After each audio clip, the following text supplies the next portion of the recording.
It doesn't compare with you two vagabonds, but I guess if I had to say it out loud, what I'd really love to do is take over a major program somewhere, you know, where the recruiting's a lot easier, and then, well, I mean, after a few years there, assuming that I had some success, man, I would love a shot at the pros. Ooh. But wouldn't it be hard picking up, moving from city to city all the time? Well, you know, that kind of goes with the territory. I mean, that's why I don't like to put down too many roots or anything, but, of course, I wouldn't forget all the people that, you know, helped me in the lean years and everything. I'd want to take them with me. I'd insist on taking along my two top assistant coaches. And then, you know, when it's time to hang it up, I don't know, I'd like to settle on a little plot of land about just outside of Spokane, Washington, in God's country. Yeah, and then just retire there with all my awards. Let's go camping, hunting, and fishing, watching Monday Night Football. Not another soul around for 20 miles. That's it? Yeah. Yeah. Hey, Christine, yeah, I know I promised I wouldn't do this, but I mean, since Warren's such a big football fan, would it be okay if we went in your bedroom and watched TV the last 2 minutes of the game? Fine. Thanks, Warren!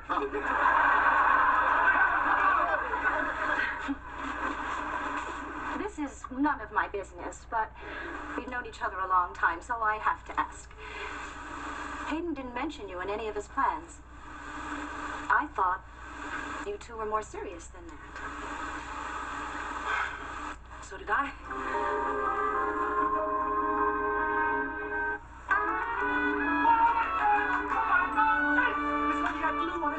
Can you believe Montana? Christine, it was unbelievable. You should have seen it. I heard it. Where's Beverly? Did she? Oh, I finally told her to go to bed. Geez, I didn't realize it was that late. Well, I hate to see this night end, but we have an early flight to Hong Kong tomorrow. Hey, listen, you have a great trip, huh? And if you're ever in Minneapolis, you give me a call and we'll go to a game and maybe throw back a couple of cheers together. Oh, I'd love that. Oh, Christine, thank you for a wonderful day. It's always a joy to see you again. Oh, it's great to see you, Warren, and I'll see you again in the morning. Righto. Ta. Ah. Can I help you with that? No, that's okay. I got it. Oh, I got to admit, you were right-o and I was wrong-o. Boy, I had a great time tonight. Glad you thought so. Yeah, no, I mean it. Okay, I mean, that antique stuff was death, but I love Warren. Oh, Hayden, it's almost midnight. Don't you think you better get going? Going? Going where? Oh, it's a work night. Got a long drive back to your cabin. Is there something wrong? Yeah. Something very wrong. I don't think I want to talk about it. You said it was okay if we watched the game. This isn't about the game. Really. The more I think about it, the more I know I don't want to talk about it. Geez, Christine, you always want to talk about it. Hey, I mean, this might be so bad, I might even want to talk about it. Good night, Hayden. What's going on here? Wait a minute, honey. There's never been anything so bad you couldn't at least tell me what it was. You really don't know, do you? Christine, you've known me for 4 years. I never know. Let me just ask you one question. When Warren was asking you tonight about your 5-year plan, and you were talking about your dreams of going off to a bigger school, going off to the pros, and retiring in Spokane, was that really what you want? Yeah, well, Christine, see, I feel like I'm walking on a minefield here, and I don't know why. I don't even know where you're going. Well, apparently I'm not going to Spokane, or any of the other cities you plan on moving to. Was that what this is about? You felt left out of my plans? I just want to know one thing. In this fantasy you have of retiring in Spokane and camping, fishing, and watching Monday Night Football, am I dead or something? Or did I even make it that far? No, of course you'd be there. I mean, just because I didn't mention it doesn't mean you'd be there. You'd be there. You'd be there. How would I be there? I mean, let's say you moved to, I don't know, Los Angeles. Would I be moving to Los Angeles too? Or would I fly out on the weekends? Or would I become your pen pal? How exactly did you see that working out? Well, it would work out just like we've always talked about it working out. You would do what's best for you. I mean, it's your life. It's my life. Gee. Somehow I was under the impression this had become our life. Well, okay, I'm sorry, our life, but would someone please tell me why suddenly our life seems to be in so much trouble? I mean, I thought we were doing great. Well, I don't think we're doing great. I think we're doing lousy. My God, Hayden. If somebody had asked me my 5-year plan, I don't know what I would have said for sure, but I know you would have been the biggest part of it. It was painfully obvious that I am not the biggest part of yours. Not even in yours.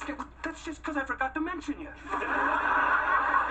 Well, Warren sure didn't forget to mention Beverly in his 5-year plan. Chrissy, you don't want Beverly and Warren. I don't give a damn who hears us.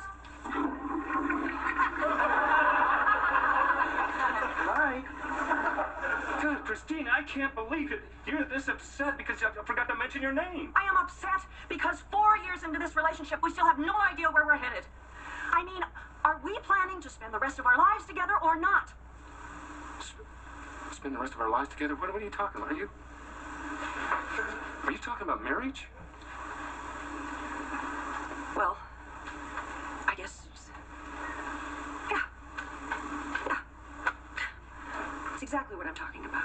Eventually. I don't mean I want to get married tonight. I don't even know if I want to get married 6 months from now, a year from now.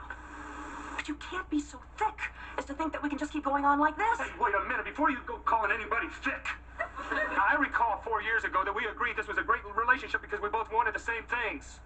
We both had careers that mattered to us. Neither of us wanted a commitment. Neither of us had the time. All we wanted was a relationship that fit into those rules. Now, if the rules have changed, nobody told me. How can you not see things have changed?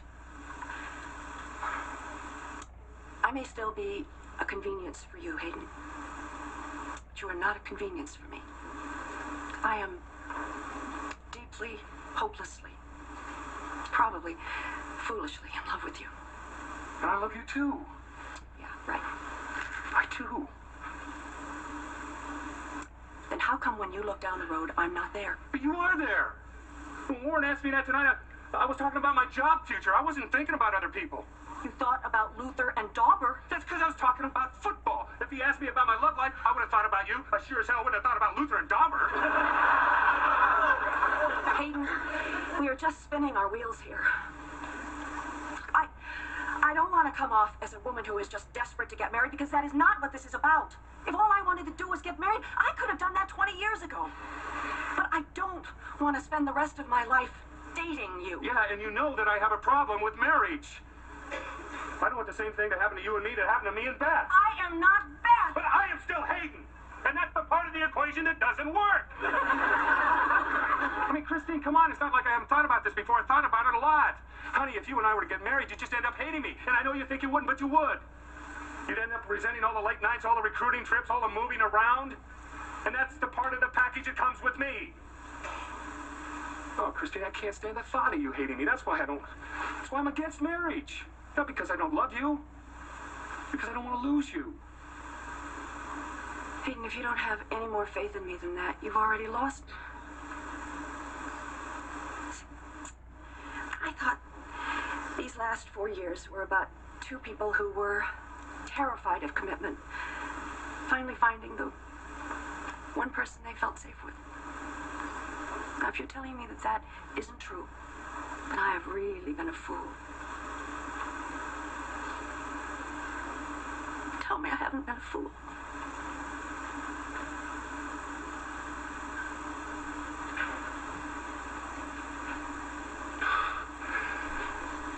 Christine, I can't get married again.